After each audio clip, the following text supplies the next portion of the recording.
के June month की magazine है और आपका हमने कवर करा है इंटरनेशनल रिलेशंस। तो जो भी बच्चे नए हैं चैनल पर, do like share and subscribe to PM Pathshala. पूरी ही 1.5 साल की वीडियो गाइस कवर कर दी गई है। तो चैनल पे प्लेलिस्ट बनी हुई है। जिस भी मंथ का करंट अफेयर्स में कहीं डाउट है, कुछ है, चैनल की वीडियोस को आप ज़रूर देखें। चैनल को सब्सक्राइब करिए, शेयर करिए चैनल को, कि जहाँ तक भी हो सके बच्चों के करंट अफेयर्स पे हमारा चैनल वर्क कर रहा है तो वो बहुत उनका स्ट्रांग होता चला जाए वो पार्ट। सो गाइज आज हम अपना इकॉनमी सेक्शन का, क्योंकि बड़ा है गाइज टॉपिक है, तो हम 2 पार्ट में वीडियोस लाएंगे। एक मॉर्निंग में, एक आपको इवनिंग तक मिलेगी। इवनिंग वाला जो वीडियो होगा उसी में सारे एमसीक्यूज भी होंगे। मैं बहुत नाराज हूँ आप सभी लोगों से, क्योंकि जितने भी ऑडियंस देख रही है गाइज, आप स्टूडेंट्स हो, एस्पिरेंट हो, आप जवाब नहीं देते यार एमसीक्यूज का। प्लीज डू आंसर अबाउट, ताकि मुझे भी मोटिवेशन मिले ना कि आपने वाकई एक अच्छा आप परफॉर्म कर रहे हो, और आपको खुद भी पता चले आपने जो सिर्फ सुना है, सुनना ही नहीं है गाइस, एक्ट ऑन इट। सुनने से काम नहीं चलेगा, करने से काम चलेगा। मेंस क्वेश्चन भेजे जा रहे हैं, उस पर आप आंसरिंग करो। This is very important. So let's start with the economy section. Economy section का पहला टॉपिक है revised priority sector lending norms के बारे में हम पढ़ रहे हैं। ये चैप्टर जो आया है वो क्यों आया है? क्योंकि आरबीआई ने ना प्रायोरिटी सेक्टर लेंडिंग की गाइडलाइंस को रिवाइज करा है, और ये आरबीआई बहुत ज़्यादा चाहता है इस समय कि हमारे small loans economically disadvantage districts में अपने प्रमोट हो पाए, लो एवरेज लोन साइजेस जो है वो प्रमोट हो पाए। अब समझते हैं कि रिवाइज जो आपकी नॉर्म्स आई हैं वो क्या आई हैं। पहले वो समझते हैं, पूरा बताऊंगी क्या होता है, कैसे होता है, सब बताऊंगी। Revise priority sector lending norms में पहला पॉइंट है इंसेंटिव फ्रेमवर्क, यानी कि एक इंसेंटिव फ्रेमवर्क एस्टैब्लिश करा गया है सभी डिस्ट्रिक्ट्स के लिए जिसका भी लो क्रेडिट फ्लो है, starting from financial year 25। 125% fresh priority lending sector loans दिए जा रहे हैं डिस्ट्रिक्ट में जहां लोन अवेलेबिलिटी लो है। डिसइंसेंटिव आपका एक फ्रेमवर्क है जिसमें कि डिस्ट्रिक्ट जो भी हाई लोन अवेल करते हैं, मान लो 42,000 पर पर्सन से ज़्यादा लोन अवेल करते हैं, तो लोन का वहाँ वेटेज रखा गया है 90%। ठीक है। अदर कुछ डिस्ट्रिक्ट है वहाँ पर इस चीज़ को लो क्रेडिबिलिटी जहाँ पर आ रही है, जहाँ पर भी लोन साइजेस वगैरह जितने भी हैं उसको 100% तक रखा गया है। एमएसएमई लोन्स के लिए बोला गया है कि क्लासिफिकेशन अंडर जो भी पीएसएल के अंडर उनकी क्लासिफिकेशन है वैसे चलेगा। अब यहाँ पर हमें देखना है, ये तो चलो रिवाइज नॉर्म्स थे कि कैसे कैसे वेटेज जो है वो लोन्स की चेंज हुई है। मुद्दे पर आने वाली बात है कि हमें new priority sector lending norms की ज़रूरत क्यों है। तो उसके लिए सबसे पहली बात आती है to address regional disparities in loan portfolio slash credit flow. हम क्या करें, रीजनल डिस्पैरिटीज को एड्रेस करें। हमारे जो भी लोन्स में, लोन के पोर्टफोलियो में, क्रेडिट फ्लो में जितनी भी रीजनल डिस्पैरिटी होती है उसको हम एड्रेस करें, क्योंकि हमारे हर रीजन में अलग अलग डेवलपमेंट है, बहुत डिस्क्रिपेंसी है। डिस्ट्रिक्ट वाइज हम देखते ही हैं कितनी डिस्क्रिपेंसी है। तो उन सब की डिस्क्रिपेंसी को दूर करने के लिए, डिस्पैरिटी को दूर करने के लिए हर रीजन की हमें ज़रूरत है कि लोन का पोर्टफोलियो तैयार किया जाए। फिर सेकंड, हम ये भी चाहते हैं कि जो एमएसएमई सेक्टर में क्रेडिट फ्लो की दिक्कत होती है उसकी समस्या को दूर करने के लिए। तीसरी बात, ये भी चाहता है आरबीआई कि मैन्युफैक्चरिंग इंडस्ट्री और जो प्रोडक्शन है गुड्स की वो हमारे देश में प्रमोट हो पाए। इसके चलते आरबीआई ने प्रायोरिटी सेक्टर लैंडिंग को क्या किया है, पूरी तरीके से रिवाइज करा है। अब प्रायोरिटी सेक्टर लैंडिंग क्या होती है, प्रायोरिटी सेक्टर कौन होते हैं, वो सारा हम देखते हैं। तो प्रायोरिटी सेक्टर वो होते हैं गवर्नमेंट के वो सेक्टर्स हैं जहाँ पर आरबीआई गवर्नमेंट बहुत ज़्यादा ध्यान दे रही है, उनको बहुत इम्पॉर्टेंट समझ रही है। एंड यहाँ पे माना जा रहा है कि उनको वो सभी सेक्टर्स हैं जिस पे प्रायोरिटी लेकर गवर्नमेंट उनको पूरी तरह से अच्छे करने की कोशिश कर रही है। कोशिश ये भी है कि जो हमारे सोसाइटी का वल्नरेबल सेक्शन है, अंडर डेवलप्ड एरिया है, उसको भी क्रेडिट का, लोन्स का एक्सेस मिल पाए, ताकि वो भी जीवन को जी पाएँ, सुचारू रूप से चला पाएँ। इसीलिए अब डायरेक्ट करने के लिए बैंक का क्रेडिट पोर्शन स्पेसिफाइड सेक्टर्स में, सब सेक्टर्स में, उससे बहुत बड़ी जो हमारी लार्ज चंक ऑफ पॉपुलेशन है उस पर असर पड़ेगा, इसीलिए ज़रूरत है। फिर यहाँ कहता है कि जो पीएसएल है, प्रायोरिटी सेक्टर लेंडिंग है, वो 1972 में फॉर्मलाइज हुआ, जिसका काम है गुड्स के क्रेडिट के फ्लो को सच सेक्टर्स में पहुँचाना, ताकि जगहों जगहों पर वहाँ पे क्रेडिट वर्थिनेस बढ़े, और जो भी उनको एक्सेस क्रेडिट करने में, फॉर्मल फाइनेंशियल इंस्टीट्यूशन से लोन लेने में समस्या आती थी, वो खत्म हो पाए। तो प्रायोरिटी सेक्टर लेंडिंग का कॉन्सेप्ट ये बहुत पुराना कॉन्सेप्ट है, 1972 से ही आया था, कोई नया बात नहीं है, शुरू से हमारी कोशिश रही है।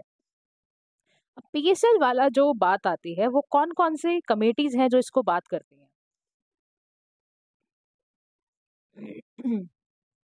पहली कमेटी है गैडगिल कमेटी 1969। सबसे पहले इन्होंने क्या कहा, हमें एरिया वाइज अप्रोच करना चाहिए, लेड बैंक स्कीम खोलनी चाहिए, ताकि हमारे देश में जो वल्नरेबल सेक्शन है, जिनको पैसों की दिक्कत होती है, जिसकी वजह से एमएसएमई सेक्टर को ही लगा लो, उनको पैसे की दिक्कत है, अभी तो वो बिजनेस को ज़्यादा फ्लरिश नहीं करा पाते। फिर एक घोष कमेटी आई 1982 में, ये पेपर में क्वेश्चन पूछेगा प्रीलिम्स में, घोष कमेटी किससे रिलेटेड है, गैडगिल कमेटी किससे रिलेटेड है। तो यहाँ पर प्रायोरिटी सेक्टर जो कैटेगरी है उसको पूरी तरह से रिवाइज करा गया। अब देखो कैटेगरीज कौन कौन सी हैं under priority sector. Priority sector में हमारे देश में किस किस सेक्टर पे आरबीआई गवर्नमेंट ने प्रायोरिटी सेक्टर में डाला है, तो सबसे पहले है हमारा एग्रीकल्चर, ठीक है। सेकंड सेक्टर है हमारा एमएसएमई, जिसका फुल फॉर्म होता है micro small and medium enterprises. फिर तीसरा हमारा जो सेक्टर है वो है एक्सपोर्ट का credit, education, housing, social infrastructure, renewable energy and others. अब आपके मन में ये सवाल भी आ जाना चाहिए कि आपने जैसे इसके अंदर क्या पढ़ा, आपने इसके अंदर ये पढ़ा कि what do you mean by social infrastructure. Social infrastructure क्या होता है? तो सोशल इंफ्रास्ट्रक्चर का मतलब है कि जो policy, resources, services, productive social economic activities को ठीक करने के लिए, जैसे आपका हेल्थ केयर हो गया, पब्लिक एजुकेशन हो गई, सोशल सर्विसेज हो गई, वो सारे के सारे सोशल इंफ्रास्ट्रक्चर का पार्ट है। जैसे मान लो ड्रिंकिंग वाटर ही है, तो क्या ये गवर्नमेंट की इम्पोर्टेंस नहीं है कि वो जगह जगह पर एक सही एक्सेसिबल ड्रिंकेबल वाटर को रख पाए। सैनिटेशन जैसे आपका आ गया सोशल इंफ्रास्ट्रक्चर के अंदर, ये सारे के सारे इसका पार्ट है। तो प्रायोरिटी सेक्टर में जब भी कोई क्वेश्चन आए, आपके माइंड में स्ट्राइक कर देना चाहिए कि आरबीआई और गवर्नमेंट का पूरा ध्यान है कुछ ऐसे सेक्टर्स को जहां पर हमारे डिसएडवांटेज सेक्शन ज़्यादा है, क्रेडिट की दिक्कत होती है, जहां लोन्स की प्रॉब्लम की वजह से, वहां पर रिसोर्सेज की कमी की वजह से जहां पे समस्या आ रही है, तो वहां पर उनको प्रायोरिटी सेक्टर लेंडिंग दी जाए। तो वो एग्रीकल्चर है, एमएसएमई है, एक्सपोर्ट क्रेडिट है, ये सारे हैं। अब हम देखते हैं कुछ ऐसे भी सेक्शंस हैं जहां पर फर्दर सब टारगेट करा गया है और for the category of weaker section. For example SME जो आपकी है, स्मॉल एंड मार्जिनल फार्मर्स है एग्रीकल्चर कैटेगरी के, उसके लिए भी हम बड़ा ध्यान दे रही है government. Small and marginal farmer जो है, जो beneficiary differential rate of interest है वहाँ पर, एनआरएलएम है, ये सारे हैं, या डिस्ट्रिक्ट फार्मर इंडेटनेस है, पर्सन विद डिसेबिलिटी है, इंडिविजुअल वुमेन है, इन सभी के लिए भी अलग तरीके से लेंडिंग की बातें की जा रही हैं। ये सब टारगेट है गवर्नमेंट का कि ये सारे कैटेगरी ऑफ वीकर सेक्शन के अंदर आते हैं, इनको भी ज़्यादा से ज़्यादा प्रायोरिटी सेक्टर में ला के स्मॉल एंड मार्जिनल फार्मर्स का भला करना है, डिस्ट्रेस फार्मर्स का, आर्टिजन्स का, कोटेज इंडस्ट्री वाले, एससी एसटी, सोशल आपका हेल्प ग्रुप वाले जो हैं, सेल्फ हेल्प ग्रुप वालों को हेल्प करनी है। फिर और भी ऐसे सब टारगेट हैं आपके इससे रिलेटेड कि जिससे आपका priority sector landing for different types of banks, जैसे देखो टोटल प्रायोरिटी आपका कमर्शियल बैंक है, फॉरेन बैंक है, रीजनल रूरल बैंक है, स्मॉल फाइनेंस बैंक है, इन सबको पूरा कैटेगराइज कर करके ये एग्रीकल्चर के लिए टोटल प्रायोरिटी, एमएसएमई के लिए, वीकर सेक्शन के लिए कैसे कैसे ये लोन्स प्रोवाइड कर सकते हैं, लेंडिंग किस तरह से कर सकते हैं, उसके बारे में डेटा दिया हुआ है। जस्ट रीड इट, इस डेटा को सिर्फ रीड कर लो कि किसमें कितना है, ठीक है। जहाँ पर याद करने वाला होगा वो मैं आपको खुद ही बताऊंगी। अच्छा, अब देखो सवाल ये उठता है कि प्रायोरिटी सेक्टर लेंडिंग करने से इंडियन इकोनॉमी पे कौन से पॉजिटिव इम्पैक्ट्स पड़ेंगे। अगर हम देखो प्रायोरिटी सेक्टर लैंडिंग करते हैं तो उसका सबसे पहला जो हमारा पॉजिटिव इम्पैक्ट होगा, आप सोच के देखो, कॉमन सेंस भी लगाओगे तो हमारे फाइनेंशियल इंक्लूजन तो होगा ही, क्योंकि priority sector landing vulnerable sections के लिए तो काम कर रही है, वुमेन है, आपका वीकर सेक्शन है। यहाँ पर बेसिकली क्या होता है कि पीएसएल नॉर्म्स बेसिकली क्रेडिट तक बेसिकली पहुंचाना। Sorry guys, just give me a moment.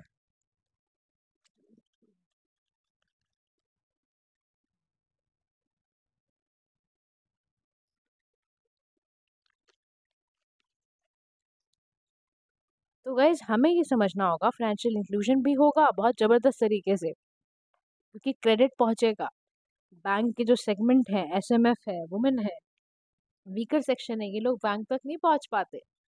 तो अगर क्रेडिट का एक्सेस मिलेगा तो इससे इनको सबसे बड़ा फायदा होगा फाइनेंशियल इंक्लूजन का। सेकंड फायदा होगा हमारे एग्रीकल्चर को सपोर्ट मिलेगा। एग्रीकल्चरल जो हमारा क्रेडिट है इंक्रीज फ्रॉम 2000 टू 2020, और हमारा जो कंपाउंड एनुअल ग्रोथ रेट है वो 19.81% है। मैंडेटरी हमारा 18% लेंडिंग रहे bye commercial banks and other policies, वो भी ठीक रहे।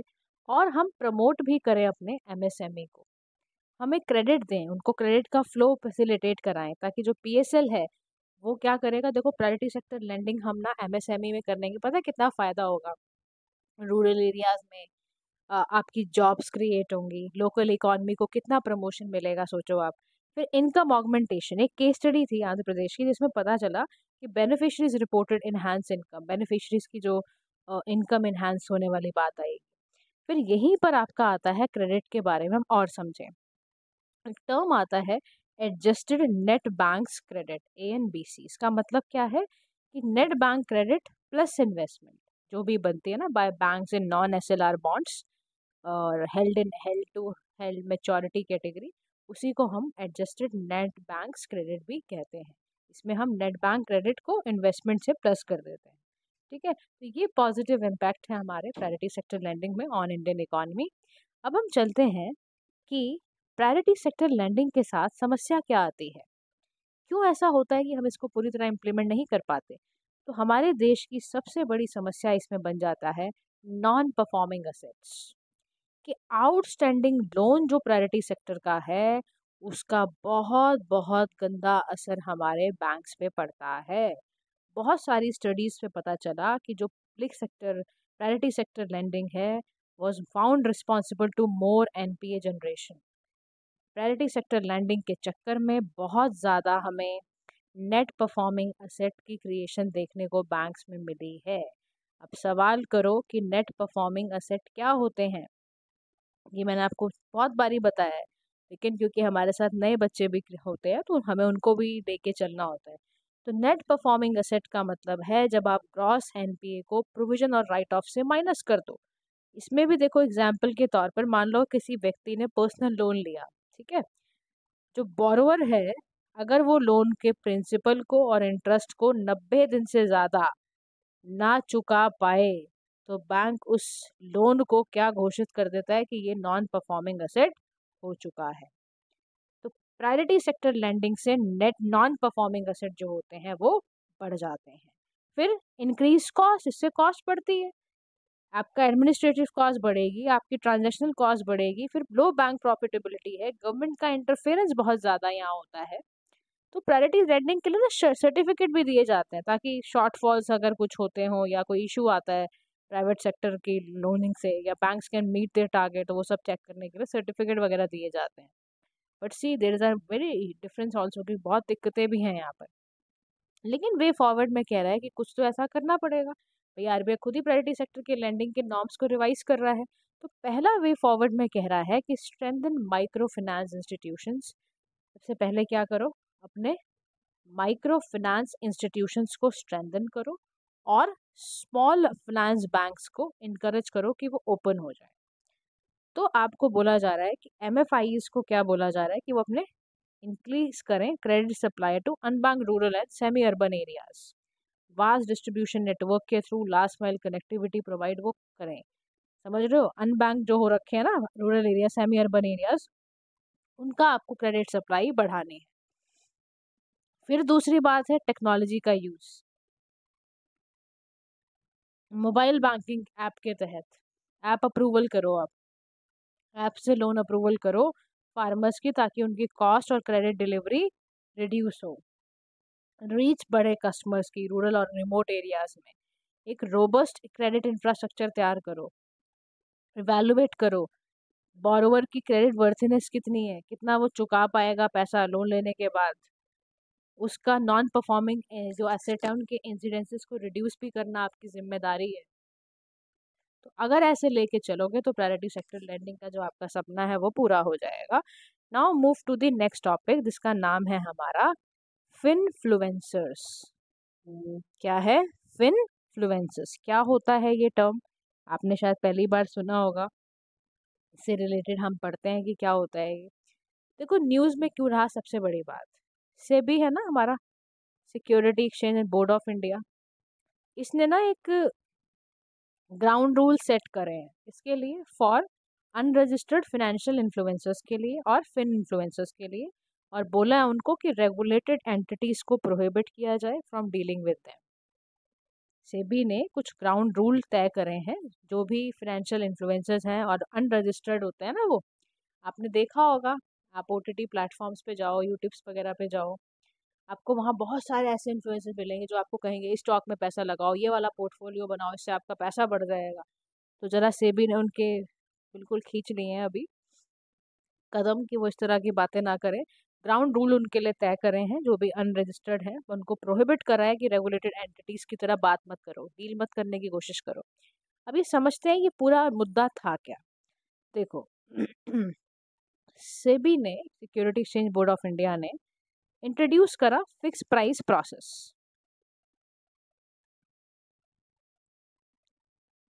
उससे पहले मुझे ये बताओ आप कि सेबी किस तरह की बॉडी है। Security exchange board of India जो है वो किस तरह की बॉडी है, कॉन्स्टिट्यूशनल बॉडी है, स्टैट्यूटरी बॉडी है, या किस तरह की बॉडी, ये आपको मुझे लिख के बताना है, ठीक है।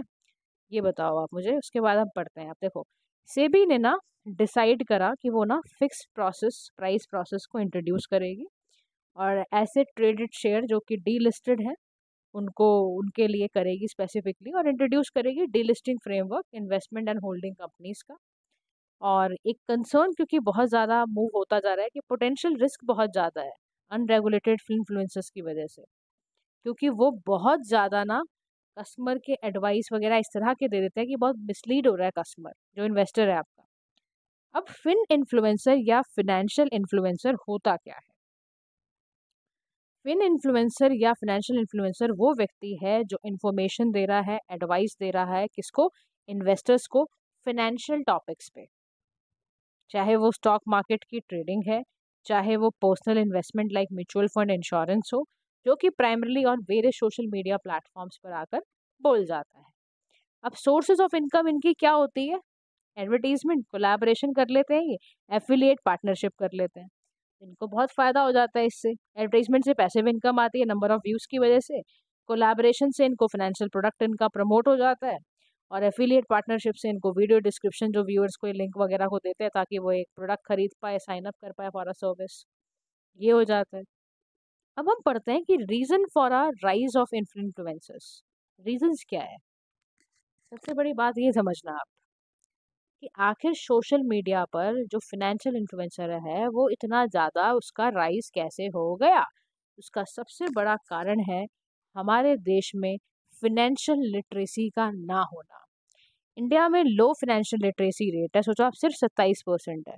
National centre for financial education का 2019 का सर्वे था, उससे हमें पता चला कि इंडिया में फाइनेंशियल लिटरेसी बहुत लो है, 27% है सिर्फ। और फिन इन्फ्लुएंसर को इससे फ़ायदा मिल जाता है, वो नए इन्वेस्टर्स को एजुकेट करना शुरू कर देते हैं, अवेयरनेस क्रिएट करना शुरू कर देते हैं। फिर सेकेंड फ़ायदा है increase retail investment, sorry rise हुआ फिन इन्फ्लुएंसर का बेसिकली। तो अब क्या हो रहा है, क्योंकि शेयर जो रिटेल इन्वेस्टर का है कैश मार्केट टर्नओवर में वो 33% से लेकर 45% तक जा रहा है। मतलब demand for information relating to financial instruments और स्टॉक मार्केट बहुत ज़्यादा बढ़ता जा रहा है। फिर तीसरी चीज़ है एक्सपोनेंशियल इंक्रीज हो रहा है नए नए इन्वेस्टर्स के लिए। पैंडमिक की वजह से बहुत ज़्यादा बूस्ट और डिमांड सप्लाई इतनी इंक्रीज हो रही है कि पूछो नहीं। न्यू क्लाइंट रजिस्ट्रेशन 1.5 मिलियन तक हिट कर गया है। विद टेक्नोलॉजिकल एडवांसमेंट की बात है, ट्रेडिंग डेमोक्रेटाइज हुआ है, नई एज ब्रोकिंग फर्म्स की नई नई खुलती चली जा रही है, जैसे जीरो ग्रो ऐप है, जीरोधा ऐप है।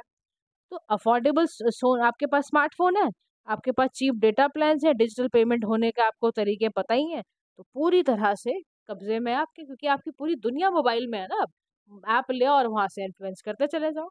तो कह रहा है ये एक वजह बन गई। इसकी वजह से फाइनेंशियल इन्फ्लुएंसेस बहुत ज़्यादा आजकल राइज कर रहे हैं। अब इशू ये आता है rising due to rise of in influencers. लेकिन देखो फाइनेंशियल इन्फ्लुएंसर बढ़ तो रहे हैं, लेकिन इससे क्या क्या क्राइसिस आ रहा है। क्राइसिस सबसे बड़ा ये है कि ना लैक ऑफ रेगुलेशन है, रजिस्टर थोड़ा ना है ये सेबी के अंडर। फाइनेंशियल इन्फ्लुएंसर बनना, वैसा आप सोचो आइडली किसे चाहिए, सेबी के अंडर जो रेगुलेटेड है, क्योंकि भी पूरी फाइनेंशियल मार्केट आप लगा लो, पूरी शेयर मार्केट को कंट्रोल करता है सेबी। जैसे आरबीआई बैंक्स को कंट्रोल करता है, वैसे ही सेबी पूरी फाइनेंशियल मार्केट को कंट्रोल करता है, रेगुलेट करता है। अब रेगुलेशन है नहीं फाइनेंशियल का, जो आपका फिन इन्फ्लुएंसर है, difficult to gauge expertise and qualification of the fin influencer, fix any liability, कैसे फिक्स करोगे आप? इंडिविजुअल को पोटेंशियल रिस्क से कैसे बचाओगे आप? फिर मार्केट का मैनिपुलेशन, जो फिन इन्फ्लुएंसर है और also being paid by the companies, companies इसको पे करती हैं ताकि ये स्टॉक्स को मैनिपुलेट कर दे फॉर पर्सनल गेन्स। एग्जाम्पल के तौर पे सालासर टेक्नोलॉजी थी ना, स्टॉक प्राइस इन्फ्लुएंसर्स को उसने मैनिपुलेट कर दिया, जिसकी वजह से ह्यूज लॉस हुआ उनको, सोचो आप। और हाई रिस्क इन्वेस्टमेंट है ये, fin influencer high risk investment opportunity promote करते हैं जिसमें हाई रिटर्न्स हो। ये नहीं बताते इसका रिस्क क्या है, वो ये सब नहीं, रिस्क नहीं डिस्क्लोज करेंगे, आपको ये बताएंगे इससे बड़ा फायदा होने वाला है, इससे रिटर्न हो जाएगा, आप 2 रुपए लगाओ देखो 200 करोड़ हो जाएंगे, इस तरह की बातें। तो फिर व्यूज ओवर रिलायबिलिटी की बात आती है, कह रहे देखो अगर आप व्यूज की बात करो तो फाइनेंशियल जो एडवाइस है जो फिन इन्फ्लुएंसर शेयर करता है, वो बेसिकली कोशिश उसकी अपनी लाइक्स और व्यूज को बढ़ाने के लिए है, वो इतना रिलायबल नहीं है, वो वेल रिसर्च फाइनेंशियल इन्फॉर्मेशन आपको नहीं दे रहा है। ये गलती आप भी भूल के मत कर लेना, कि कई बार क्या होता है, हम एस्पिरेंट हैं, पैसों की दिक्कत आती है तो हमें लगता है चलो शेयर मार्केट से पैसा उठाते हैं, तो गलती से भी देखो बहुत ना तरीके से करना, ये मार्केट बड़ी रिस्की होती है, और आपका हार्ड एंड मनी के चला गया तो फिर आप उसको ना रोक पाओगे। फिर ये कह रहा है कि जो कंटेंट अप्रोच है ना, ये क्वालिटी रिलायबिलिटी को बिल्कुल कॉम्प्रोमाइज करके बैठी हुई है। फिर सोशल इन्फ्लुएंस बहुत ज़्यादा है, फिर influencer social capital persuasive communication skills उनकी इतनी ज़्यादा होती है कि लोगों को लगता है वाह यार, बड़ा ही क्रेडिबिलिटी वाला बनता है, बड़ा ट्रस्टवर्दी बनता है, हो गए लोग इन्फ्लुएंस। अब अनएथिकल प्रैक्टिसेस क्या ये नहीं करेंगे पर्सनल गेन्स के लिए, मार्केट को पूरा मैनिपुलेट कर देंगे, इनसाइडर ट्रेडिंग ये सबसे ज़्यादा करेंगे, मार्केट को हिला के रख देंगे पूरी तरह से। इनसाइडर ट्रेडिंग का मतलब क्या है, कि आपको दूसरी कंपनी की इन्फॉर्मेशन, पर्सनल कॉन्फिडेंशियल इन्फॉर्मेशन को दूसरी कंपनी को दे रहे हो। एक कॉम्पिटिटर्स हैं, तो एक कॉम्पिटिटर से लेके दूसरों को इन्फॉर्मेशन दे रहे हो, क्योंकि आपको पैसे का गेन हो रहा है, तो आप एथिकल चीजें भी नहीं करोगे, अनएथिकल भी हो जाओगे आप। अब एथिकल इश्यूज इसके साथ बहुत सारे एसोसिएटेड है फाइनेंशियल इन्फ्लुएंसर्स के साथ। पहला है बिहेवियरल इकोनॉमिक्स, यानी कि आपके साइकोलॉजिकल बहुत बायस होगा, कंफर्मेशन बायस आप करोगे, सोशल प्रूफ आप गलत सलत दिखाओगे, ट्रांसपेरेंसी अकाउंटेबिलिटी के साथ आप खेलोगे, आप क्रेडिट प्रति क्रेडिबिलिटी और ऑथेंटिसिटी की धज्जियां उड़ाओगे, क्योंकि आप, इसलिए ये बहुत सारा दिक्कत वाली बात है। क्योंकि देखो इसीलिए रेगुलेटरी एक्शन लेना बहुत जरूरी हो गया था फाइनेंशियल इन्फ्लुएंसर्स के लिए, इसीलिए सेबी ने इन्वेस्टमेंट एडवाइजर रेगुलेशन 2013 को उठाया और बोला भैया जो भी व्यक्ति हैं फाइनेंशियल एडवाइस देते हैं, फीस वगैरह लेते हैं, आपको इस रेगुलेशन के तहत भी चलना पड़ेगा। सेबी ने अपना consultation paper two restrict the associations उनको भी निकाला, इसमें अनरजिस्टर्ड फाइनेंशियल इन्फ्लुएंसर्स को भी डाला। एडवाइजरी आपका advertising standard council of India उसको रिवाइज करें गाइडलाइंस को, यूट्यूब और सबको भी मैंडेट डिक्लेरेशन डाल के भेजा है कि ऐसे ही नहीं कुछ कर देना है। तो वे फॉरवर्ड में कह रहा है कि ये काम हमारे लिए बहुत ज़रूरी था। सबसे पहले कह रहा है कि ना आप ना डेफिनेशन को थोड़ा और क्लियर करो कि फिन इन्फ्लुएंसर्स कौन है, इन्वेस्टमेंट एडवाइस जो देते हैं ये किस तरह के लोग हैं, ताकि वो जुडिशियल रेगुलेटरी स्क्रूटनी में उनका टेस्ट एक सीधा सीधा क्लियर का टेस्ट हो पाए। आप सारे के सारे मीडियम्स को कवर करो, जितने भी कंज्यूमर्स को एक्सेस मिलता है, फाइनेंशियल इन्वेस्टमेंट कम्युनिकेशन किया जाता है, चाहे वो टीवी का मीडियम है, चाहे वो प्रिंट मीडिया है, चाहे वो डिजिटल मीडिया है, सभी को इंक्लूड करो आप, क्योंकि हर फॉर्म में फाइनेंशियल इन्फ्लुएंसर निकल कर आ रहा है। फिर इम्प्रूव करो registration of financial advisers, mandatory कर दो सर्टेन डिस्क्लोजर रिक्वायरमेंट्स को, transparency and data led communication करो, रियल टाइम डिजिटल सुपरवाइजरी कराओ आप। फिर एक ग्रीवेंस रिड्रेसल का मैकेनिज्म इनका इम्प्रूव करो, इन्वेस्टर को एजुकेशन दो भाई कि तू क्रिटिकली अप्राइज कर, ऐसे ही मत पैसा भेज दे अपना। Broking firms, mutual fund, SAB जो है ये इन्वेस्टर अवेयरनेस के प्रोग्राम चलाए, टीयर 2 टीयर 3 लोकेशंस में जाके भी कराए। अब आप मुझे बताओ टीयर 2 और 3 के लोकेशंस में कौन कौन सी सिटीज आती हैं? I have already been told about the same the last video, उसमें बताया मैंने। तो आप मुझे कमेंट सेक्शन में बताओ टीयर 2 की लोकेशंस वाली सिटीज और टीयर 3 लोकेशन वाली सिटीज के नाम लिखो कमेंट सेक्शन में। फिर आपका आता है self regulatory organisations, industry bodies हैं, उनके लिए ये भी जरूरी है कि वो प्रोटोकॉल पे भी चलें। फिर परफॉर्मेंस की भी जहाँ बात आती है, तो परफॉर्मेंस वैलिडेशन एजेंसीज भी इसके तहत काम ज़्यादा से ज़्यादा ज़रूर करें, ठीक है,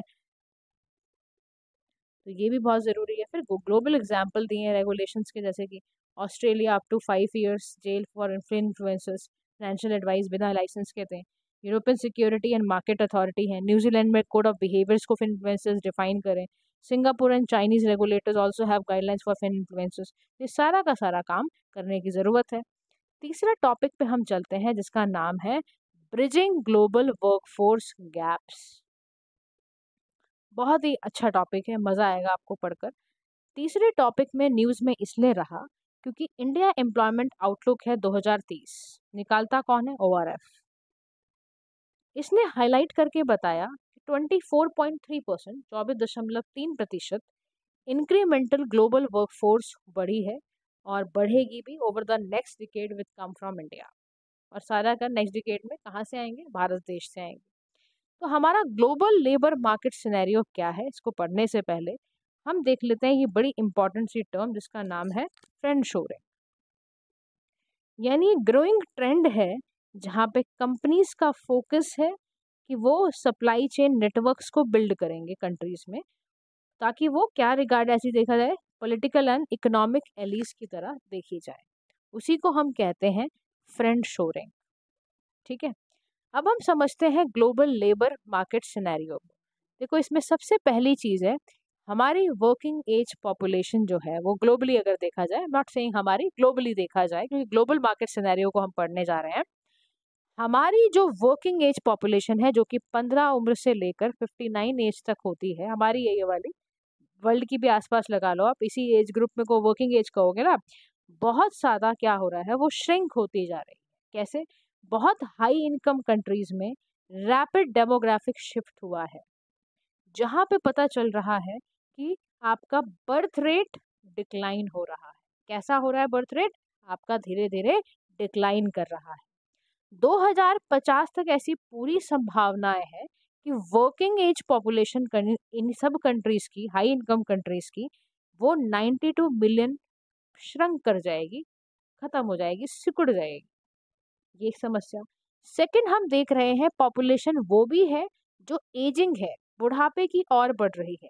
एल्डरली पॉपुलेशन का मतलब है 65 या उससे ज्यादा की उम्र के लोग, वो आपके ग्रो कर रहे हैं by over 100 million in many high income countries. Working age individuals are very essential क्योंकि वो पेंशन में, हेल्थ केयर सिस्टम में कंट्रीब्यूट करते हैं, that support the older generation. उससे financial and social stability maintain रहती है। तीसरी चीज है ग्लोबलाइज्ड जॉब मार्केट। एक्सेसिबिलिटी बढ़ेगी डिजिटल सिस्टम की, एक्सेप्टेंस बढ़ेगी टीम वर्क की, है ना, और इससे ग्लोबलाइज्ड टैलेंट वैल्यू चेन भी बढ़ेगा और इंटरनेशनल ट्रेड भी शिफ्ट होगा।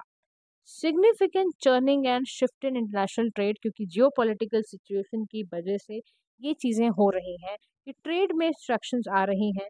फ्रेंड शोरिंग हो रहा है क्योंकि वहाँ पर कंपनीज का सारा चेन, सप्लाई चेन्स नेटवर्क को बनाने का ध्यान है।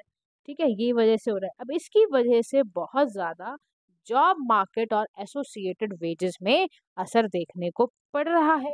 ग्लोबल लेबर मार्केट सिनेरियो ये चल रहा है। अब इससे इंडिया के डेमोग्राफिक एडवांटेज को कैसे फायदा हो सकता है, क्योंकि इंडिया तो पूरा भारत पॉपुलेशन से भरा हुआ है। इंडिया के डेमोग्राफिक एडवांटेज में सबसे बड़ा एडवांटेज हमें देखने को मिलेगा वर्किंग पॉपुलेशन की दृष्टि से, क्योंकि इंडिया की जो पॉपुलेशन है वो 1.4 बिलियन क्रॉस कर चुकी है और नियरली 65% जो उस पॉपुलेशन में हमारे लोग हैं वो वर्किंग एज है, 15 साल से 64 साल की उम्र के लोग, एंड मोर देन 27% बिटवीन 15 से 24 साल की उम्र के हैं। अभी सरप्लस लेबर फोर्स का हमारे यहाँ होने का वजह हमें एक अपॉर्चुनिटी दे रहा है जिससे हम लेबर डिमांड और सप्लाई एडवांस नेशंस में उसकी कमी को हम दूर कर दें। इसीलिए बाहर की कंट्रीज हमारे ऊपर आंख लगाए बैठी हैं कि इंडिया में, क्योंकि ये पोटेंशियल है, क्योंकि इंडिया के पास ऐसी पॉपुलेशन भरी पड़ी है। फिर सेकंड बात अगर हम करते हैं इंडिया के डेमोग्राफिक एडवांटेज क्या होगा, हमारा स्किल गैप ब्रिज जो है वो ब्रिज होगा। कैसे कह रहा, ग्लोबल स्किल गैप स्टडी हुई national skill development corporation NSDC के थ्रू, उनका पता चला, उन्होंने बताया कि growing demand for Indian talent हमें देखने को मिल रहा है डाइवर्स सेक्टर्स में वर्ल्ड वाइड। तो प्रोजेक्शंस इंडिकेट करा कि सिग्निफिकेंट डिमांड आपके रीजन्स में UAE है, सऊदी अरेबिया है, कतर है, जर्मनी है, नीदरलैंड, स्वीडन, इस सब में स्किल गैप ब्रिज हो रहा है। फिर ड्वेल एडवांटेज आपको यहाँ पे देखने को मिलेंगे। रिलेटिवली यंग पॉपुलेशन है जिसमें मीडियन एज 28.4 ईयर्स है। India not only gets competitive advantage workforce का, बट हमारा जो कंजम्पशन है वो भी यंग पॉपुलेशन का ज़्यादा है। तो दो फायदे हैं, एक लेबर भी देंगे, कंजम्पशन भी करेंगे, तो हम डिमांड भी कर रहे हैं, लेबर भी सप्लाई कर रहे हैं, हम ही सबसे ज़्यादा खाएंगे भी, हम ही सबसे ज़्यादा लेबर भी काम भी करेंगे। तो ये सारा एडवांटेज किसके साथ है? इंडिया के साथ है। फिर प्रीवियस सक्सेसेस की बात करें तो इंडिया की सक्सेस चाहे वो आईटी में हो, बीयूपी बीपीओ सर्विस में जो हमारा कॉल सेंटर्स होते हैं, बिजनेस प्रोसेसिंग आउटसोर्सिंग, वहाँ पर ये सब बहुत अच्छे एग्जाम्पल हैं जिससे पता चलता है कि इंडिया में वाकई डेमोग्राफिक एडवांटेज इंडिया जो है वो उठा रहा है। ठीक है, अब हमारे लेबर मोबिलिटी पे इस पे क्या असर पड़ेगा, क्या इम्पैक्ट पड़ेगा, उसको देखते हैं। देखो, global productivity no doubt enhance करेगी। लेबर मोबिलिटी, जब लेबर एक जगह से दूसरी जगह मूव करके जाएगी तो डेफिनेटली पोटेंशियल माइग्रेंट से मिलेगी, एम्प्लॉयर से मिलेगी, तो ग्लोबल इक्विटी प्रोडक्टिविटी बढ़ेगी।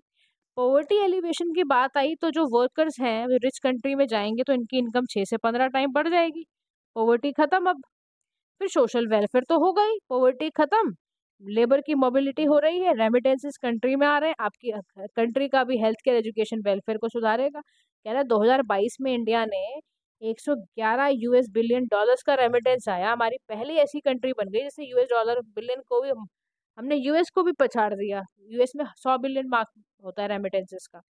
फिर लॉन्ग टर्म इम्पैक्ट है इंडिया की लेबर मार्केट में, जब जितना ज़्यादा माइग्रेशन हमारा वर्कर जाएगा बाहर, उसकी स्किल डेवलपमेंट होगी, लेकिन हमें एक गंदा असर और पड़ेगा, पोटेंशियल ब्रेन ड्रेन भी होगी हमारे देश से ही। हमारे health care construction sectors affect कर सकते हैं कि सारे बाहर ही चले जाएंगे तो लेबर कहाँ से लाओगे अपने देश के लिए, ये भी एक समस्या है, लेबर मोबिलिटी। फिर इनिशिएटिव क्या लिए हैं इंडिया के डेमोग्राफिक एडवांटेज को हमने यूटिलाइज करने के लिए? हमने स्किल डेवलपमेंट चलाया, प्रधानमंत्री कौशल विकास योजना हम चला रहे हैं, नेशनल एजुकेशन पॉलिसी से हमारा पूरा तरह से ध्यान है कि स्कूल के कैरिकुलम में वोकेशनल स्टडीज़ भी इंक्लूडेड हो। माइग्रेशन एग्रीमेंट हमने करा है, इंडिया ने माइग्रेशन स्किल ट्रेनिंग्स एग्रीमेंट्स को साइन करा है जर्मनी, इटली, फ्रांस के साथ। बट हम देखो, चैलेंजेस भी हैं, चैलेंजेस भी हैं लेबर मोबिलिटी में। कोविड-19 का पैंडेमिक माइग्रेंट को, क्या वर्कर्स को इम्पैक्ट नहीं करा? लोग जितने भी बेचारे थे वो बेचारे वापस चले गए जॉबलेस, और जॉब लॉस में फंस गए, वो कर्जे में डूब गए। फिर anti immigration policies and sentiment की बात आती है, तो एंटी इमाइग्रेंट सेंटिमेंट और restrictive immigration policy high income countries के लिए बैरियर का कारण बन गई। फिर कॉम्प्लेक्स प्रोसेसेस हैं, बहुत सारी जो कंट्रीज हैं उनका कॉम्प्लेक्स इमाइग्रेशन सिस्टम है, जिससे पोटेंशियल माइग्रेंट डिटरमिनेंट आपका होता है, जिससे उनको एक समस्या सा पैदा करती है। फिर ऑटोमेशन का क्या करोगे, इसका क्या निकालोगे इलाज? Artificial intelligence, automation, ground breaking advancement हर टेक्नोलॉजी में जगह जगह पर हो रहा है, उससे भी एक समस्या बनती चली जा रही है कि कैसे सुधरेंगी मामला। फिर उसके बाद वे फॉरवर्ड में अगर हम देखें कि भाई क्या करें ऐसा, तो सबसे पहले ग्लोबल लेबर डिमांड को अंडरस्टैंड करना बहुत ज़रूरी है। इंडिया को स्ट्रैटेजिकली अपनी लेबर सप्लाई अलाइन करनी चाहिए, और डिमांड्स एडवांस इकोनॉमीज की देखते हुए, देखो ऐसा हो कि म्यूचुअल इकोनॉमिक ग्रोथ और इंटीग्रेशन होना चाहिए। ऐसा ना हो जाए कि हम अपने देश से सबको निकालते जा रहे हैं, निकालते इन द सेंस वो माइग्रेट करते जा रहे हैं, और फिर हमारे देश में पोटेंशियल ब्रेन ड्रेन हो जाए, और या हमें और समस्याएं झेलनी पड़े। तो देखो, ऐसा काम करो, सबसे पहले स्ट्रेटेजिकली अपने सारी चीज़ों को ना मैप आउट करो। फिर सेकंड काम करो कि ना स्किल डेवलपमेंट करो। इंडिया को चाहिए कि वो अपने स्किलिंग इनिशिएटिव में इन्वेस्ट करे, हायर एजुकेशनल इंस्टीट्यूशंस पे, वोकेशनल इंस्टीट्यूशंस पे पैसा लगाए, अपना बाईलेटरल मल्टीलेटरल अग्रीमेंट करे, सिंप्लीफाई करें माइग्रेशन प्रोसेसेस को, एड्रेस करें नेगेटिव पब्लिक परसेप्शंस को through public awareness campaigns, and highlight करें पॉजिटिव कंट्रीब्यूशन माइग्रेंट्स का, रिड्यूस करो labour mobility transaction cost, women empowerment पे ध्यान दो, getting more women to enter the work force भी ज़रूरी है, as only 24% were participating in 2022, तो वो भी करने की ज़रूरत है। ठीक है, तो ये एक हमारा ILO का एस्टिमेट है। Now move to the next topic, that is India's trade deficit. अब हम चलते हैं इंडिया के ट्रेड डेफिसिट वाले टॉपिक पे। देखो क्या होता है, न्यूज़ में क्यों ना, सबसे पहले ये समझते हैं। According to official data from union ministry of commerce and industry, financial year 2023-24, India का trade deficit with 9 out of its top trading partners रहा। सोचो आप, 10 ट्रेडिंग पार्टनर है हमारे, 9 के साथ हमारा ट्रेड डेफिसिट है। कैसी सिचुएशन मानोगे इसको आप? तो करंट स्टेटस जो है हमारा इंडिया का एक्सटर्नल ट्रेड का, ट्रेड डेफिसिट का सीधा सा मतलब है कि आपका नेगेटिव ट्रेड बैलेंस है, आप इंपोर्ट ज़्यादा करते हो, एक्सपोर्ट कम करते हो। एक्सपोर्ट की वैल्यू आपकी कम है, इंपोर्ट की वैल्यू ज़्यादा है। अब देखो हमारे जो इंडिया के लार्जेस्ट ट्रेडिंग पार्टनर हैं in descending order, basically China में पहले सबसे ज़्यादा चाइना से करते हैं, फिर USA, UAE, Russia, Saudi Arabia. अब इंडिया का ट्रेड डेफिसिट चाइना के साथ भी है, रशिया के साथ भी है, साउथ कोरिया, हांगकांग के साथ भी है। वाइल इट नैरोड, थोड़ा थोड़ा कम हो हमारा यूएई, सऊदी अरेबिया के साथ हुआ है, बट ट्रेड डेफिसिट में तो हम हैं। यूएसए, नीदरलैंड, यूके, बेल्जियम, इन सब के ये हमारे टॉप ट्रेडिंग पार्टनर्स हैं। यहाँ हमारा ट्रेड सरप्लस रहता है इतनी कंट्रीज के साथ, ये हमने दिखा दिया। अब इम्पैक्ट क्या पड़ता है, देखो किसी भी इकॉनमी पर हायर ट्रेड डेफिसिट अगर हो जाएगा तो उसका इम्पैक्ट क्या पड़ेगा। एक इम्पैक्ट नेगेटिव है, एक इम्पैक्ट पॉजिटिव है। नेगेटिव इम्पैक्ट ये है कि आपके पास से फॉरेन करेंसी के रिजर्व्स खत्म होते चले जाएंगे, आपकी करेंसी जो डोमेस्टिक करेंसी है वो डेप्रिशिएट कर जाएगी, आपके करंट अकाउंट डेफिसिट जो है वो वाइडन हो जाएंगे, आपकी क्रेडिट रेटिंग जो कंट्री की है वो बहुत अफेक्ट करेगी, आप बोरोइंग कॉस्ट को भी झेल नहीं पाओगे, वो भी रेज हो जाएगी। क्योंकि फिर सस्टेन्ड अगर रहा ट्रेड डेफिसिट तो स्ट्रेटेजिक इम्प्लीकेशन ये पड़ेगी कि आपके क्रिटिकल सेक्टर्स के एसेंशियल प्रोडक्ट्स पे पर्टिकुलरली उसमें भी ट्रेड डेफिसिट आ जाएगा। अब पॉजिटिव इसका ये असर पड़ता है कि वाइड रेंज ऑफ प्रोडक्ट जब आप एक्सेस करते हो तो उससे आपकी डोमेस्टिक इन्वेस्टमेंट बढ़ती है। If deficit is driven by import of capital goods, तो अगर ऐसा है कि डेफिसिट जो है वो कैपिटल गुड्स के इंपोर्ट पर है और इससे आपकी डोमेस्टिक इन्वेस्टमेंट बढ़ रही है, तब तो बहुत अच्छी बात है, फिर कोई दिक्कत नहीं है।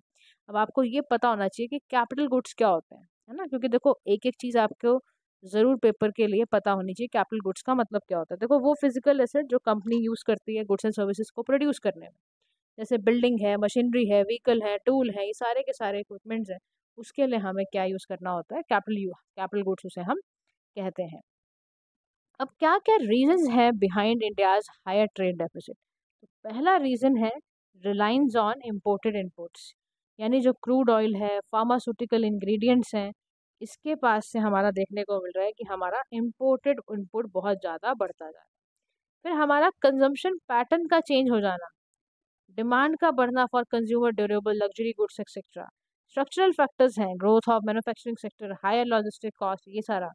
फिर डोमेस्टिक पॉलिसीज यानी इन्वर्टेड ड्यूटी स्ट्रक्चर का बढ़ना, आपका फ्रिक्वेंट बैन हो जाना एक्सपोर्ट ऑफ कमोडिटीज, सब ऑप्टिमल नॉन टैरिफ बैरियर्स का डेवलप कंट्रीज में इम्पोज करना, इस सभी की वजह से इंडिया का ट्रेड डेफिसिट बढ़ा हुआ है। पेपर में क्वेश्चन आएगा इंडिया का हायर ट्रेड डेफिसिट क्यों है, तो आप बताना इम्पोर्टेड इनपुट्स पे बहुत रिलायंट है, ऑयल फार्मास्यूटिकल खूब खरीदते हैं, हमारे कंज्यूमर ड्यूरेबल लग्जरी गुड का हमें बहुत ज़्यादा चेंजिंग पैटर्न है, मैन्युफैक्चरिंग हमारा है ही नहीं अच्छा, लॉजिस्टिक कॉस्ट हमारे देश में ज़्यादा लगती है, इंफ्रास्ट्रक्चर के बॉटल नेक्स्ट तो हमने खुद ही बना रखे हैं, तो फिर कहाँ से हमारा अच्छा होगा। Now move to the next topic, that is agriculture extension system क्या होता है और ये न्यूज़ में क्यों रहा।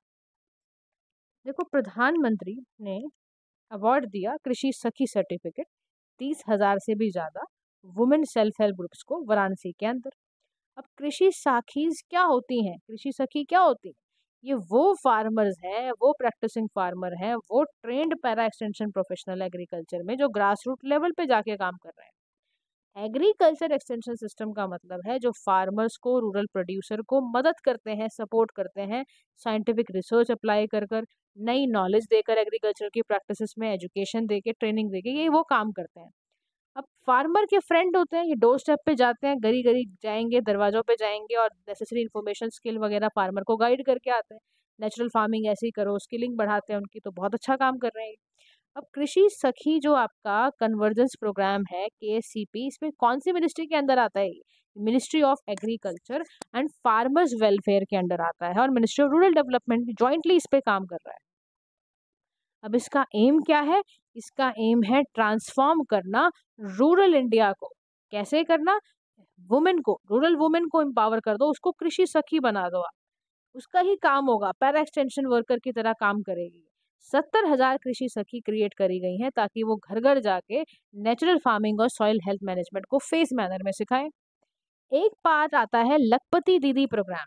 तो अंडर लखपति दीदी प्रोग्राम जो एम है इज टू क्रिएट 3 करोड़ लखपति दीदीज, उसमें से एक डायमेंशन है कृषि सखी।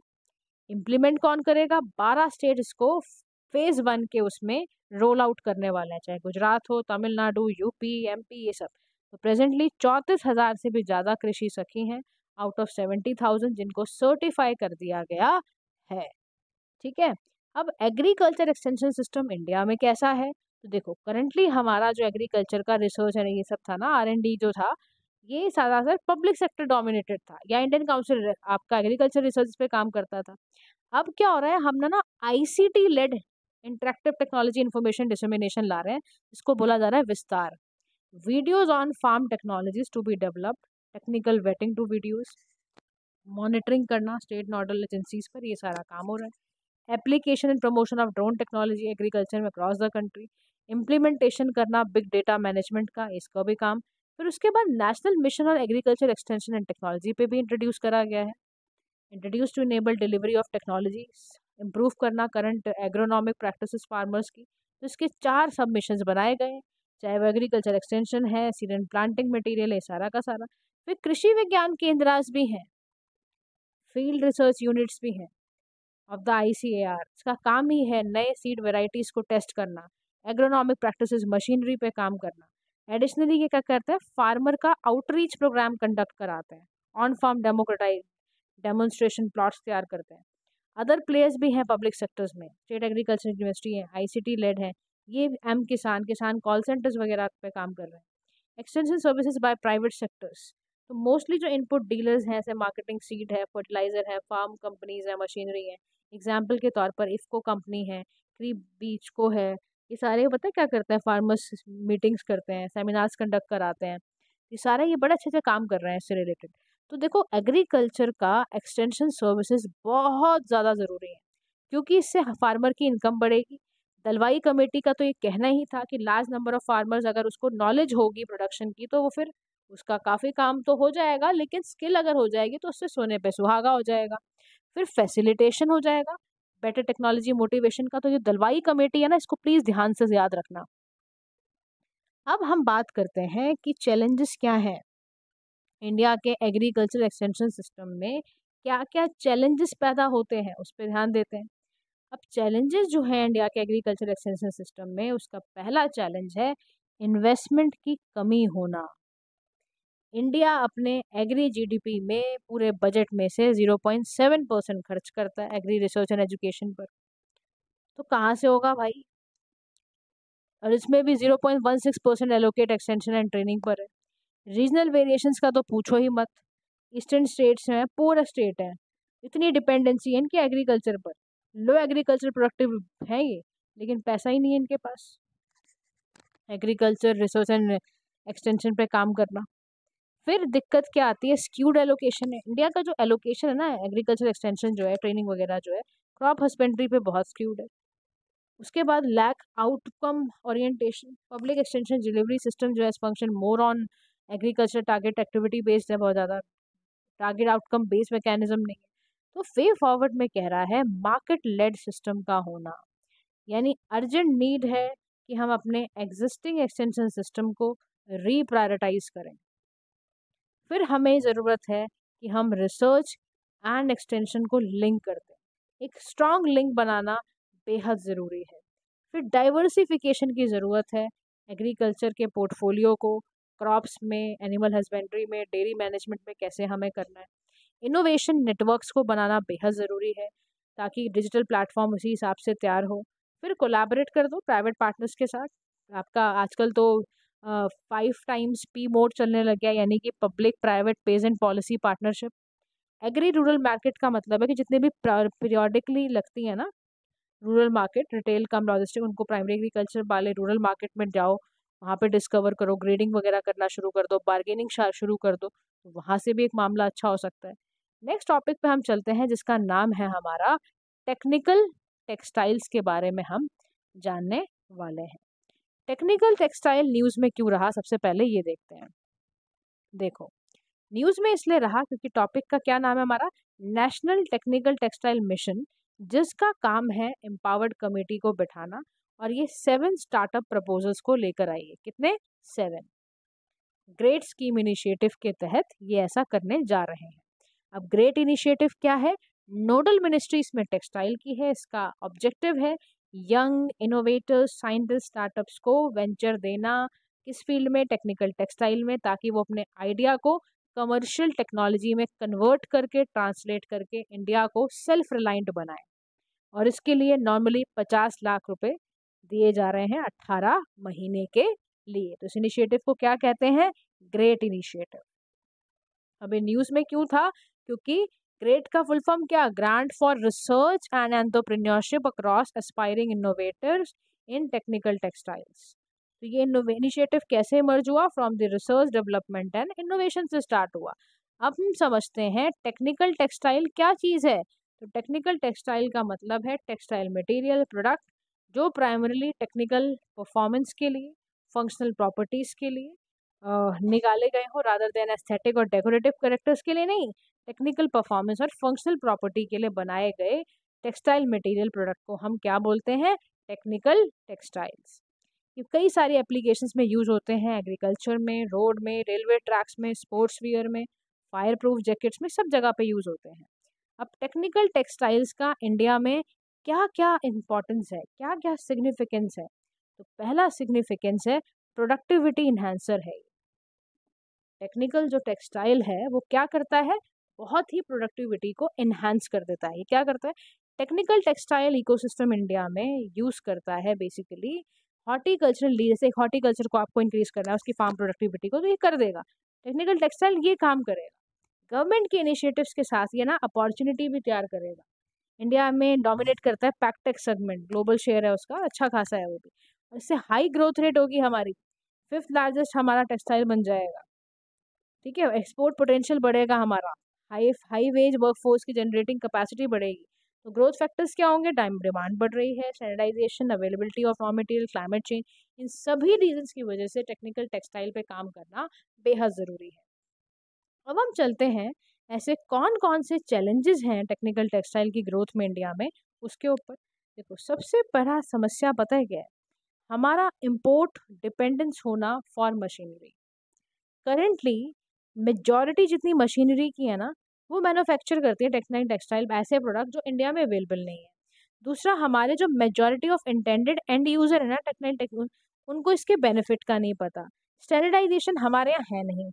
ठीक है, स्टैंडर्ड का हम प्रोडक्ट बनाते नहीं, चीप चीप बना देते हैं, तो ये दिक्कत आ जाती है। फिर उसके बाद ना एंटरप्रेन्योरशिप गैप है, स्किल ट्रेनिंग और कल्चर उस तरह का ना होना, इन्वेस्टमेंट इतनी होती नहीं है, और बहुत ज़्यादा रिसर्च एंड डेवलपमेंट में हम अपना टाइम नहीं लगाते हैं।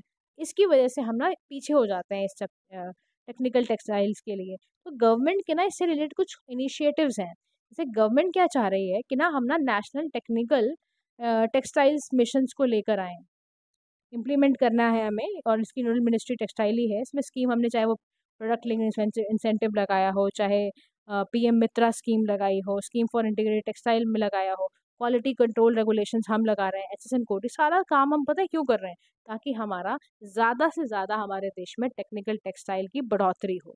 तो वे फॉरवर्ड में यहाँ पर कह रहा है कि ना आप ना अवेयरनेस क्रिएट करो। गवर्नमेंट और इसकी इंडस्ट्री का काम है कि सॉलिड इंफ्रास्ट्रक्चर तैयार करो और लोगों को साथ ही साथ एजुकेट भी करो, ताकि गवर्नमेंट अपने वेरियस एंटरप्रेन्योरशिप डेवलपमेंट में काम करे। Positioning Indian brand as global champions, designing पे, मार्केट लिंकेज पे काम करे, ज्वाइन करना वेंचर्स को, टेक्निकल ट्रांसफर्स करना, विन विन सिचुएशन रहे इंडियन फॉरेन प्लेयर्स दोनों के लिए, सभी को एक नई मार्केट, नई अपॉर्चुनिटी मिले, इसकी ज़रूरत है। और हम नए नए स्टार्टअप्स को बहुत ज़्यादा हमें बढ़ाने की ज़रूरत भी आई हुई है। नेक्स्ट हमारा टॉपिक है इंडियन रेलवे की सेफ्टी के ऊपर। न्यूज़ में क्यों था? सबसे पहले क्योंकि बहुत सारे ऐसे इंसिडेंट आ रहे हैं जहां पर 6 महीनों में इतनी ट्रेनें टकराई हैं कि बहुत नुकसान हमें झेलना पड़ा है। तो रेलवे सेफ्टी पे बहुत बड़ा प्रश्न चिन्ह है कि भाई क्या कर रहे हो आप? इसका देखो ट्रेंड, देखो आप, कितना कोलिजन हो रहा है, डिरेलमेंट देख लो, कोलिजन है, एलसी गेट है, फायर है, सारी चीज़ें होती हैं। जैसे ट्रेन की सेफ्टी पे बात आ गई है। अब रेलवे एक्सीडेंट्स के होने का कारण क्या है?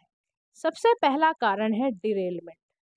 यानी ऐसे बहुत ज़्यादा फैक्टर्स हैं, इनएडुकेट मेंटेनेंस है लोकोमोटिव्स की, ट्रैक्स की, सिग्नल्स की, जिसकी वजह से डिरेलमेंट है।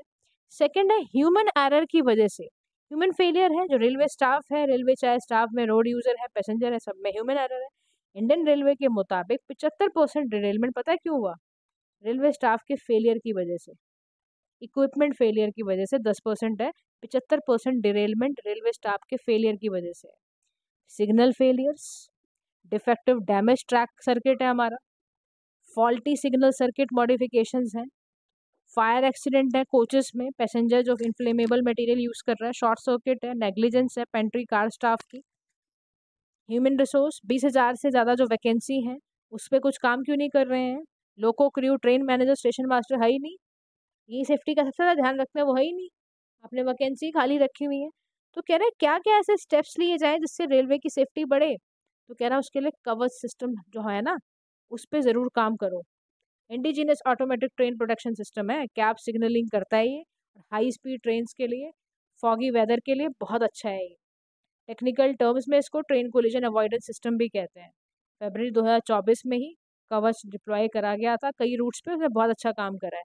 अब कवच काम कैसे करता है वो भी लिखा हुआ है यहाँ पर, देखो ऐसे कवच काम करता है, ये डिवाइसेस लगा देता है दो ट्रेन्स के मूविंग के बीच में, तो कोलिजन को बचाता है उससे, और डिवाइस ऐसा भी लगाता है जिससे कि RFID टैग होता है ना उससे भी पता चल जाता है, डिवाइसेस की मदद से, मतलब रिस्क को बचाने के लिए, ब्रेकिंग सिस्टम को बचाने के लिए। फिर राष्ट्रीय रेल संरक्षण कोष है, लॉन्च हुआ 2017-18 में, 1 लाख करोड़ रुपए का फंडिंग है, इसलिए क्रिटिकल रेलवे इंफ्रास्ट्रक्चर पे तो है काम करने के लिए। फिर इंफ्रास्ट्रक्चर अपग्रेड क्यों नहीं करते हो, किसने रोका है, टेक्नोलॉजी को नया लेकर आओ, बनाओ, एलिमिनेट करो अनमैन लेवल क्रॉसिंग को, सेफ्टी इंफॉर्मेशन मैनेजमेंट सिस्टम बनाओ ताकि फास्टर और एफिशिएंट सिस्टम बने, एक्सीडेंट रिपोर्टिंग एनालिसिस बढ़ जाए, फायर रिटर्डेंट मटेरियल लगाओ यार, फायर भी तो एक वजह है, वॉल पैनलिंग कर दो, फ्लोरिंग कर दो, रूफ पैनलिंग कर दो, रिस्क कम हो जाएगा फायर का। फिर वे फॉरवर्ड में कहा जा रहा है रेलवे सेफ्टी अथॉरिटी के बारे में, काकोडकर कमेटी थी, इसने रिकमेंड करा एक स्टैट्यूटरी रेलवे सेफ्टी को क्रिएट करेंगे with enough power to have a safety oversight. तो करेंटली 3 वाइटल फंक्शन है rule making, operations and regulations. एक है डिटेल्ड आउटकम फ्रेमवर्क, इस पे भी काम करने को बोल रहा है। एक है AI इनेबल्ड एप्लीकेशंस को तैयार करना, ट्रैक सेफ्टी टॉलरेंस पे काम करना, और इम्प्लीमेंट करना मुंबई का suburban long standing automatic train protection system. इस सारा का सारा काम जो है वो गवर्नमेंट करने को कह रही है और रेलवे सेफ्टी के लिए। देखो हमें ना बाहर की कंट्रीज से भी सीखना चाहिए, जैसे यूरोप में ट्रेन कंट्रोल सिस्टम है, वो क्या करता है सिग्नल देता है ट्रेन कंट्रोल सिस्टम के लिए ताकि सेफ्टी एफिशिएंसी बढ़ जाए। यूके में भी आपका ट्रेन प्रोटेक्शन वार्निंग सिस्टम है, जापान में ऑटोमेटिक ट्रेन कंट्रोल सिस्टम है, ये सारे सिस्टम्स हैं यहाँ पर अवेलेबल है, तो हम भी इसका यूज़ कर सकते हैं। Next topic and the last topic of economy is offshore minerals in India. News में क्यों रहा, क्योंकि हमारा जो अंडर ऑफशोर एरिया के जितने भी मिनरल्स वगैरह हैं ये सारी चीज़ों को एक्सरसाइज करने के लिए बोला है। अब सवाल ये उठता है ऑफशोर मिनरल्स क्या होते हैं, ऑफशोर माइनिंग क्या होती है, कैसा प्रोसेस जिसमें आप डीप सी बेड से मिनरल डिपॉजिट को निकालते हो, और ये डेप्थ 200 मीटर की ज़्यादा की होनी चाहिए। अब इंडिया का एक्सक्लूसिव जो इकोनॉमिक जोन है वो 2 मिलियन स्क्वायर किलोमीटर है, इसमें रिकवेबल आपके सिग्निफिकेंट मिनरल रिसोर्सेज को पाया जाता है। अब मिनरल डिपॉजिट क्या निकलते हैं ऑफशोर मिनरल से, gold, diamond, copper, nickel, cobalt, manganese, rare earth materials. तो जियोलॉजिकल सर्वे ऑफ इंडिया ने डिलिनेट करा कि फॉलोइंग जो मटेरियल है ऑफशोर एरियाज में वो लाइम मड है within the EEF of आपका Gujarat and Maharashtra, construction grade sand है केरला की कोस्ट में, हैवी माइनर आपके प्लेसर्स हैं उड़ीसा आंध्र प्रदेश के अंदर, फोसोवराइट है ईस्टर्न वेस्टर्न कॉन्टिनेंट में, कॉन्टिनेंटल मार्जिन में, पॉली आपका फेरोमैंगनीज है, ये अंडमान सी एंड में पड़ा हुआ है। अभी कह रहे हैं कि ऑफशोर एरियाज में एग्जिस्टेंस जो मिनरल रिसोर्सेज रूल है वो ये है कि ना देखो और जितने भी मिनरल्स हैं एक्सेप्ट मिनरल ऑयल्स, हाइड्रोकार्बन, जितने भी मिनरल्स बी और फर्स्ट सेट शेड्यूल में आते हैं वो इसमें आएंगे। डेफिनेशंस के लिए बता दिया कौन कौन से मिनरल है, कहाँ कहाँ फिजिबिलिटी है। एक्सप्लोरेशन स्टैंडर्ड के लिए यहाँ पर ये कह रहा है कि ना रूल मैंडेट कर रहा है कि रिगरस एक्सप्लोरेशन स्टैंडर्ड बनाना बेहद बेहद ज़रूरी है ताकि आप इंडिकेटेड मिनरल रिसोर्सेज को इस्टेब्लिश करो, ग्रेट माइनिंग लीजेस को ध्यान में रखते हुए करो। कंप्लीशन जब हो जाए तो उसको उस तरह से प्रिपेयर भी करना है। रूल सेट आउट करना बहुत ज़रूरी है, कितने डिपॉजिट, कितने मिनरल्स, कितने सैंड, ये सारी कंस्ट्रक्शन वगैरह का एक पूरा एक मैप आउट करना बहुत ज़्यादा ज़रूरी है। सो गाइस शॉर्ट्स हम नेक्स्ट वीडियो में करेंगे। Thank you so much for listening, do like share and subscribe to PM Pathshala. Have a nice day to all.